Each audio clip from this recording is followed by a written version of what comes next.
Hello, and welcome to the 12 Steps to Make Love Not War. So the 12 steps, they are a roadmap to enjoying the power of love instead of feeling the anguish of war, both inside and outside. So the premises behind these 12 steps actually came from a statement that I heard Joe Polish say, which is addiction is the opposite of connection. So today we're going to talk about step number 1, acknowledgement. So just take a minute to acknowledge yourself for actually taking this first step and reaching out for help. Because without that, there is no journey, no road. So the very first step or the very first thing is lifting your feet off the ground and kind of like a step. I'm actually doing it right now. And just, taking your feet off the ground. You may not have put it down yet, but it's off the ground. So that's where you're off, right? You've reached out, you've asked for help. It's the first process to a full rage recovery and a healthy life with a healthy relationship with love, both to yourself and to your family. So acknowledgement is, first of all, to acknowledge that there's a problem, right? Generally, you have an anger you can't control, and it's getting in the way of what you want. It's in between you and the happiness that you can have and the love and connection that you can have. It gets in the way, right? So, okay, we have a problem. There is something that I can't control or change that I want to get rid of in order to get to where I want to go, which is connection and feeling the power of love, so that I get more of that and build myself up that way. So just acknowledging that in the same way that an alcoholic says, hi, I'm Amanda, I'm an alcoholic. So I'm not really clinically an alcoholic, but I definitely have addictive behavioral patterns. And for me, it's more about rage and pushing away the people that I love and just self-love, really. So in the same way that you sit and say your name and state that you're an alcoholic, I practice saying, hi, my name is Amanda, and I'm a recovered angry wife. And I like the analogy, and it fits with me. If it doesn't fit with you, that's okay. You still learn from this program anyways. So acknowledgement is also about acknowledging bad behavior. And when I say bad behavior, and I say it a lot, and it's not like, you naughty girl, it's bad. Bad behavior simply is something that doesn't get you what you want. Bad behavior is something that doesn't give you or get you to connection with your partner, with your husband or your kids.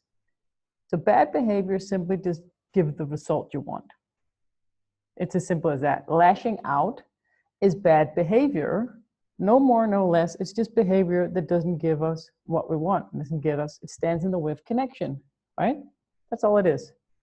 So acknowledgement is the opposite of coming up with justification and excuses and stories, which we all do, by the way. But the longer you tell yourself that it's okay to lash out, the more you justify, no one can live like this, and hearing your girlfriends or your mom talk, and the longer you tell that story of excuses to the bad behavior, whatever it was, lashing out, being short-tempered, yelling at your kids, it's not that you need to pound yourself for doing it, it's just bad behavior. So as soon as you can acknowledge to your husband or your partner, or your kids for that matter, sorry, I acted wrong. I yelled, there's no justification. The sooner you can get back on track and get to connection. If you stay in the story and justify, which we tend to do when we don't really want to see the scope of our, I don't want to see how much I hurt my husband. I don't want to see how bad I behave. It's embarrassing. So when I don't want to see it, I justify it and I come up with stories. But seeing it is so much more easy to just see it for what it is. I can all of a sudden start bitching and blaming and complaining, and I don't want to. It just comes out of my mouth. So if I quickly go to my husband, look him in the eyes, which I do, and I say, I'm sorry, I don't know what happened. It's the complete opposite of what I wanted to do. I had the intention of just coming in through this door, giving you a big hug because I felt so much love riding home from work. And I step into the door. I see some mess. I see some stuff. And I become possessed. It triggers all these things that are just a habit in my brain, this danger signs, we cannot live together, all these things. And I do bad behavior. I tell him directly or indirectly that it is his fault. I'm blaming him. And that's all it is. So just come clean and say that that's what it is, right? So the sooner you can do that, the sooner you can get to connection. And that's where you want to go. Because connection equals feeling the power of love and filling yourself up with that power of love so that you can withstand all the times and withstand, withstand the pressure of just lashing out or breaking out or losing it, right? You can withstand that and come to a place where you don't lash out if you get a lot of connection and you get filled up with love. But if you stand in your own way of getting that, there's no way you can get to that point. So the next time something happens, big or small, you're going to lash out and lose even more of your power. So just know that. Okay? You want to go to the point of connection and you need to acknowledge your bad behavior to get there. The sooner you acknowledge it, come clean, the sooner you connect. And if your husband or partner is anything like mine, you can always go and give him a hug and say you're sorry and just come clean instead of making stories and excuses.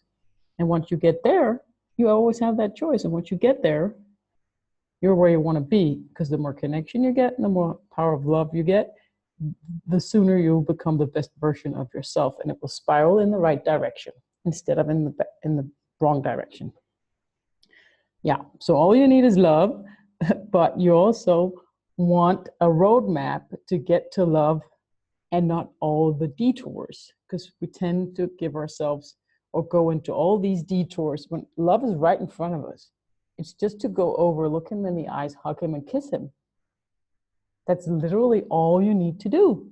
But you get in your way, you get sour, you make excuses, you're really pissed at yourself for lashing out and acting out and not acting or being the loving, caring woman, mother, and wife that you know you are. So you're really mad at yourself. And that's why you make the stories and the excuses, at least if you're like me. Now, sometimes some of my clients, they are like my husband and vice versa. So it can swap from time to time. We can be different roles.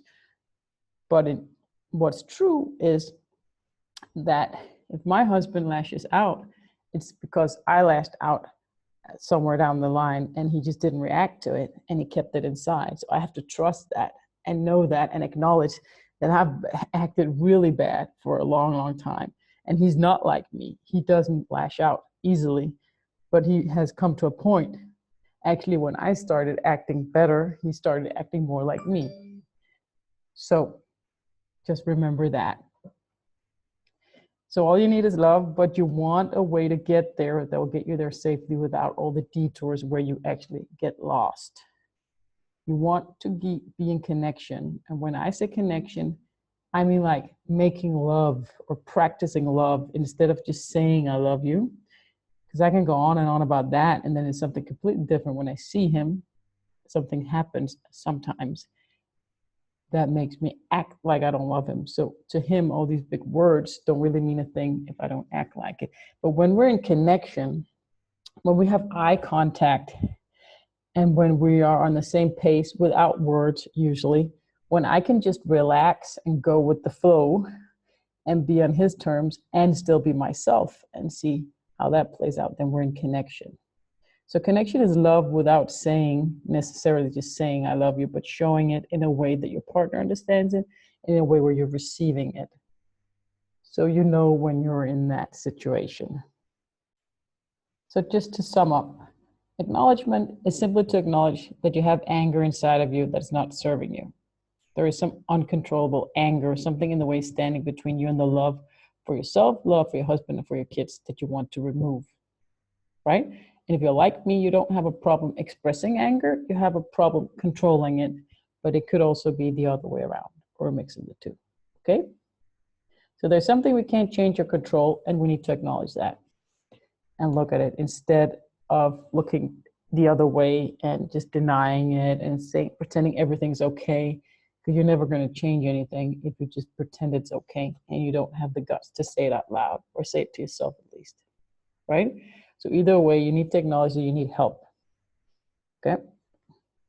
Something inside you is tearing you down more than building you up, and you need to change that, because then over time you'll be stronger and have a better life instead of the opposite. You just need to tip that, okay? Once you do more of what gets you connection and less of what stands in the way of connection, you will have more power inside you from love that you get from your source of love inside when you do things good to yourself or from your husband. You know, when you cuddle up and you hug your husband or your kids and all of them at one time, it fills you up, right? It builds you up, and that is just what you need. You need to do that more often and do less of lashing out. And it's okay that 9 out of 10 times you may still lash out, but just celebrate that one time and go for that one time where you're able to not lash out in a situation where you would otherwise lash out. That's the only aim here. So you're going to land on step number 1, acknowledgement, many, many times. Just acknowledge, okay, I acted wrong, I acted poorly, and then you continue the work. So this is the simple truth to cracking the code of life, is just to do more do's than don'ts, because then you build yourself up rather than tear yourself down. And the key to changing any self-destructive addiction, and as you all know, I view anger as an addiction. So to people who are like me, anger is like alcohol to an alcoholic. It serves you not, right? So it doesn't serve you. You want to do less of it. It's not going to break your whole world. It's just not going to make you be the better version of yourself if you continue to be angry all of the time. You need to work on being less angry and celebrate that. So the key to changing any self-destructive addiction is to replace a bad habit with either a not so bad habit or a good habit, like running or swimming in the ocean. Now I've gone around saying I used to be addicted to sex, drugs, and rock and roll. Now I'm addicted to winter bathing, Netflix, and chocolate. So I have one not bad habit, which is jumping in the ocean, and Netflix, not so good. Chocolate, not so good.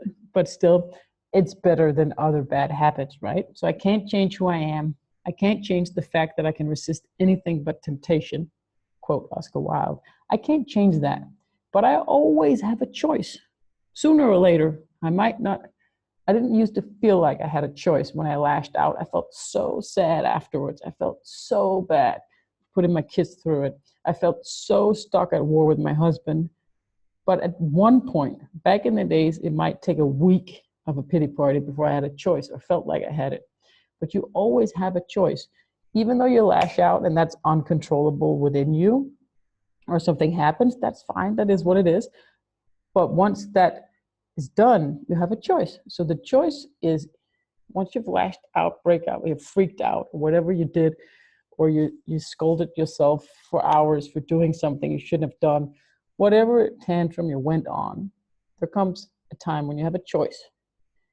And then you can have the choice to make excuses for what you did, or you can acknowledge what you did.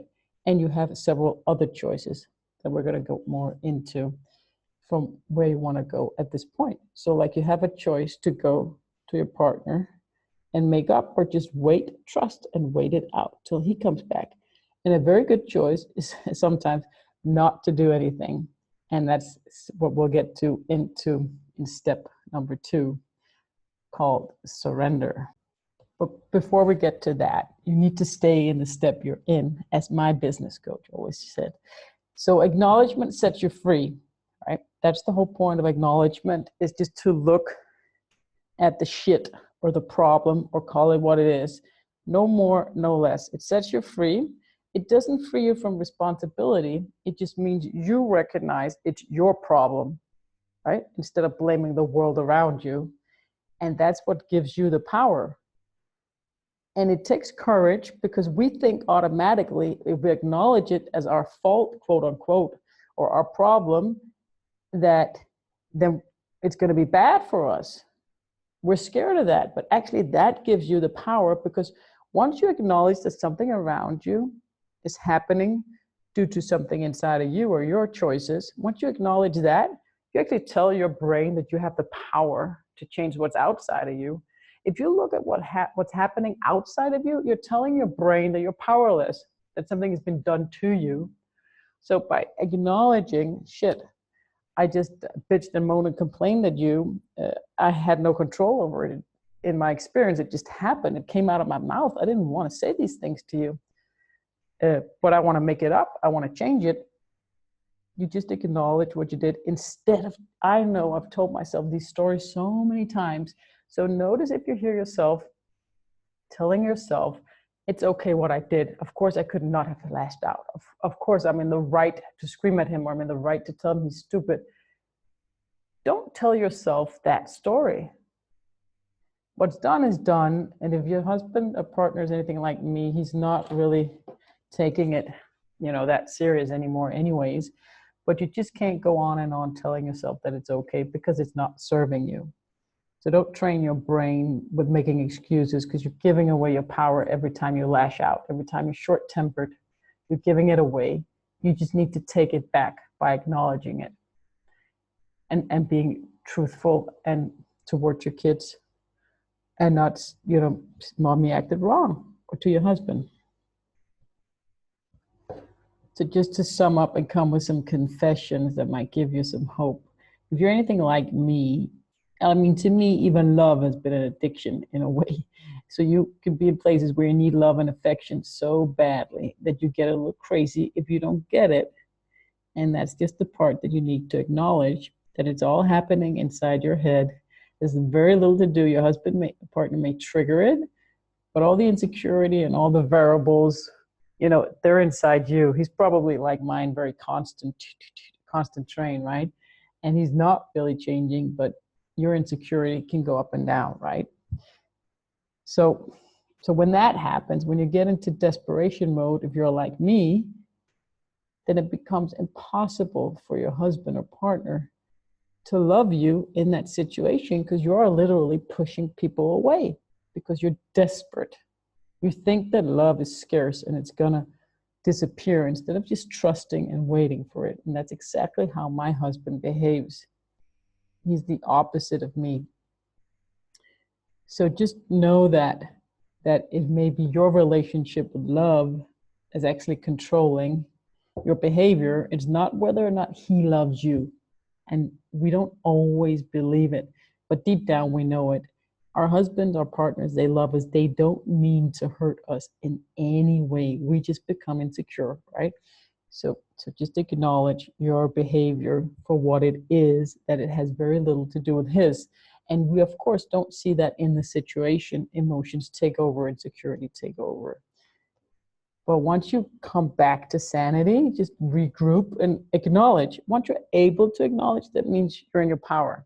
You're not losing it anymore. As soon as you can acknowledge your bad behavior, you're on the right track. You're on the great step of the 12 steps. You don't need to take all 12. Just stay in the step you're in. And as soon as you can acknowledge, you've put your foot down and you've taken that step. So that's really all you need to do. Okay. So let's say you're on the journey. You're not listening to me anymore. You're out in the real world with your real love life, with your children and your partner, and you lashed out. Bam. Okay, just take a moment. Acknowledgement is just taking a second and a moment and stopping and saying, okay, that happened. I failed. What the fuck? Fail and recommit. Go back to acknowledgement. Just start over again. Just acknowledge what happened. Okay, so that's one. Tick. And I'll try to do better next time. That's all you can do. All right? No more, no less. Acknowledging your bad behavior, no more, no less. Don't blow it out of proportion. As long as you're moving in the right direction instead of the wrong, it's okay. And you're going to be in the wrong, quote unquote, direction sometimes, until you can acknowledge what you just did, that it was bad behavior. So don't think about what your husband or partner did or did not do. That is not going to serve you. And you actually do need to feel like a failure in order to do the work. It is part of it. And it's not bad to feel like a failure. That just means that you acknowledge your mistakes, and failure will become your success. So even that, it's okay to feel like. It just means you're doing inner work. And so failure is actually a symptom of your big ambitions. Now, it took me a while to figure this one out. I am super ambitious. I'm a career woman.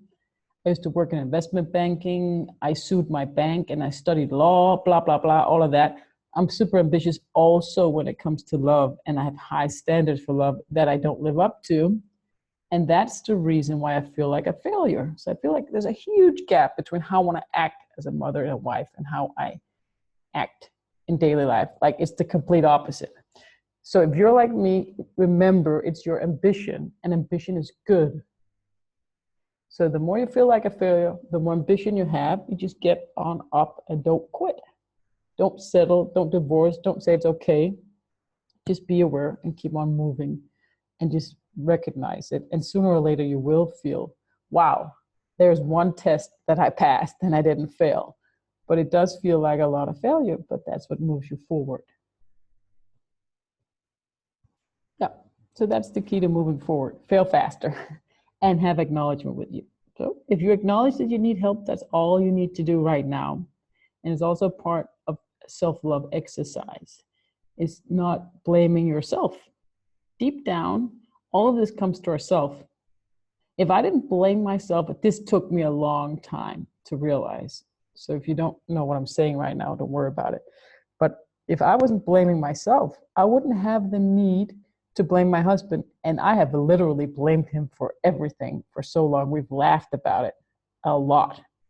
And of course, it wasn't funny for him, but it was so extreme that I blame him for moving things that I always ended up finding I had moved myself.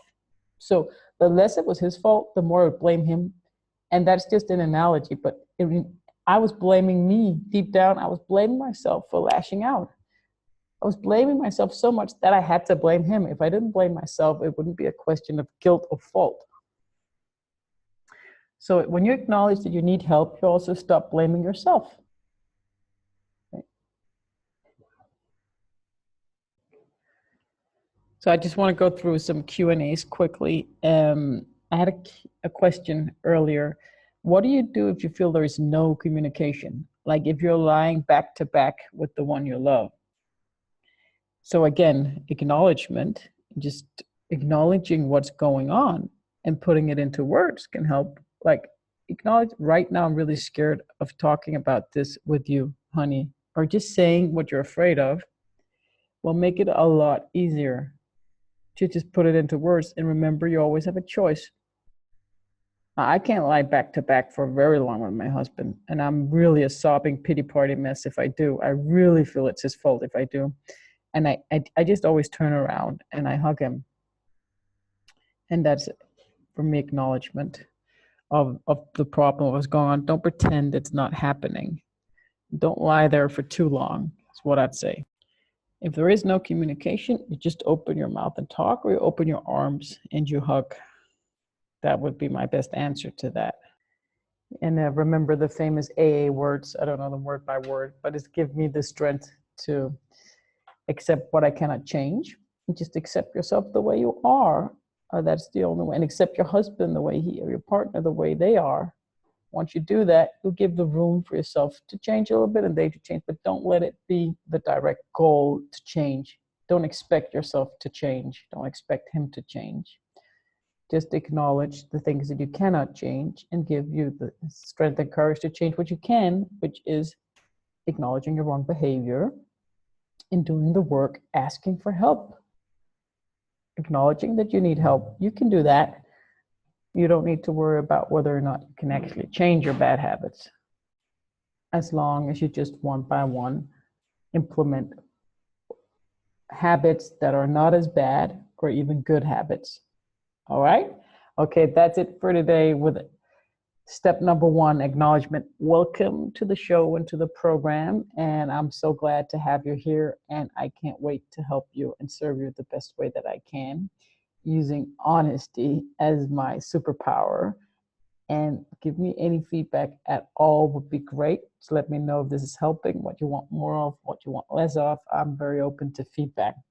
All right, you guys. Thank you, and welcome to step 1 of the 12 steps to make love, not war. We will rejoin tomorrow for step number 2, surrender. Stop trying to fix things. All right, you guys. Can't wait to talk to you again. Bye-bye.